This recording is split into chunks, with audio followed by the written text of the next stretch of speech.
Alcatraz, No Parole from Rock and Roll. It was Graham Bonnet, of course, after he'd left Rainbow, he'd done that line-up album, which was good. Now, me and Graham Bonnet have got a sort of a, well, I say we've got a sort of, he doesn't know I exist, but sometimes I think Graham Bonnet is great. I think his singing on the Rainbow Down to Earth album was great, fitted those songs perfectly. I think on his line-up album, he was brilliant. I think on his first solo album as well, the one I call a White Album with the sort of pencil drawing looking like James Dean on the front, brilliant on that. Some of his other stuff, some of his other solo stuff has been really good.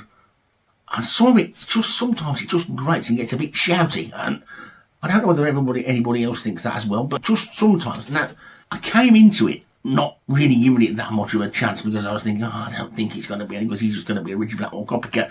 And the problem it was for me, there were one or two of those tracks on there where Graham Bonnet's vocals, they just get a little bit too far away from the music for me. And they sound a little bit wailing out of tune. To me, I know a lot of other people think that this album is wonderful. I have got to be honest and say that I played it today to do this video. So I can't really be doing these videos if I haven't heard stuff for ages. And I've probably played this once or twice in the last 30 or 40 years. I played it today, and because I'm now listening to it through an old man's ears rather than a York Start kid's ears, yes, it does sound like Ritchie Blackmore. But now I can appreciate the fact that the bloke thought Ritchie Blackmore was brilliant and wanted to play in the same style as him, and it was a sort of it wasn't a bad thing. And it's actually quite good. And yes, there are still one or two tracks on there where when the singing's going, I'm sort of like cringing, going, oh, crikey. But there are also some others where I'm thinking, actually, these are pretty good. So I've completely changed my opinion on this album today.